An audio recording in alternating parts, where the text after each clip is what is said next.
Was thinking about it this morning before we got set to welcome on Missouri U.S. Senator Josh Hawley. It has been 6 years since he was, of course, elected U.S. Senator, and that means he's got to do it again. And I think back to that being really the first race I was covering, the first big race I was covering here on KCMO, and it has flown by. Senator, good morning. How fast has this 6 years gone for you? Well, I tend to date things in my life, Pete, by the ages of my kids, and my boys now are 11 and 9, and my baby girl is 3.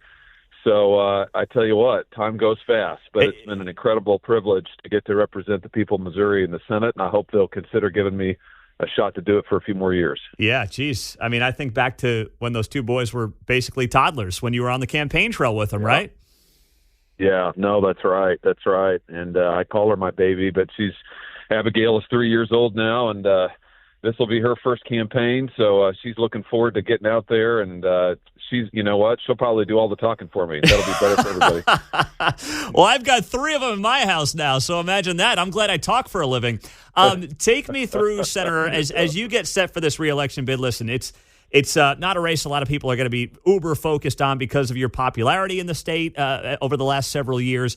But when you look at Missouri, your standing, the state standing in the United States Senate, what you've tried to bring to the table on behalf of the people of Missouri, what do you feel like you've done on that front, and what do you want to continue to do on that front after officially filing for re-election yesterday?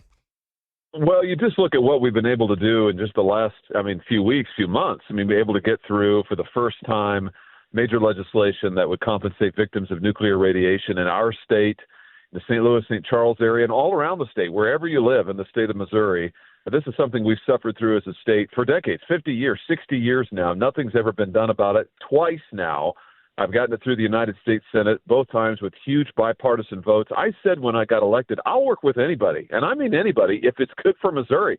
I was able to get direct relief checks to working people in our state by partnering with Bernie Sanders. We did that 4 years ago now. Time flies. But, whether it's any Democrat, other Republicans, doesn't matter to me. I will, if it's good for the people of Missouri, I'll work to do it. Well, let's talk about some of the things you're working on right now. This TikTok ban, it's not really a TikTok ban, but you can expand more on this. This ban of TikTok, if they don't basically get rid and divest from the Chinese Communist Party, has passed the House. There's a lot of belief it won't go anywhere in the U.S. Senate, but Joe Biden says he'll sign it if it gets to his desk. So where do you feel like the U.S. Senate is on that right now?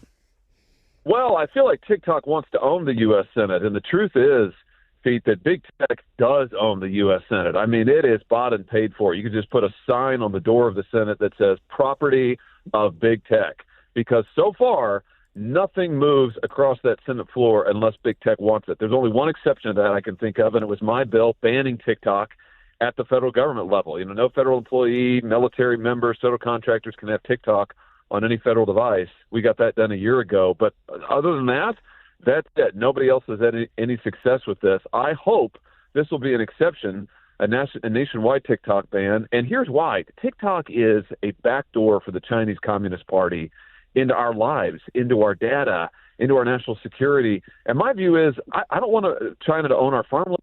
I don't want them to own our factories, and I don't want them to own our social media. What about the pushback that has now come, interestingly, from within the Republican Party, led by Donald Trump, who said, hey, this is going to give more power to Mark Zuckerberg. This will give more power to Meta. How would you respond to that concern that has now come up? Oh, I'm all for breaking up those guys. The President Trump is right about Meta, and you could throw Google in there too. Those companies, those are monopolies. They ought to be broken up. They have tried to censor, and not tried, they have succeeded in censoring us and influencing elections. We ought to allow everyday citizens to sue. You and I, every Missourian, ought to be able to get into court and sue those companies. Right now, the federal government gives them a sweetheart deal. So absolutely, let's break them up. Let's make them liable in court. Let's throw open the courthouse doors for the American people to hold them accountable. But let's also ban TikTok and stop the Chinese Communist Party from owning our media. Why should they get to own American social media? Why should they get to have the ability to spy? And I mean literally spy, track our locations, track our keystrokes, track our email. Why should they have access to that? They shouldn't. So we ought to ban him. I thought Trump had it right the first time. He tried to ban him as president, and I supported that then. I still support it. Okay. Josh Hawley's on KCMO Talk Radio. So you view Meta, you would say, hey, take care of this TikTok thing first and then worry about the other big tech. But they're suggesting don't ban TikTok because that will benefit Meta. You think it's separate, and you say you handle each one on its own. Oh, yeah, let's do it all. I mean, my view is let's do it all. I mean, big tech is bad across the board. I certainly don't want China big tech getting a free pass. So, let's break up Meta. I hate that word, by the way. I mean, Facebook, I can't believe they get us to call them these stupid names.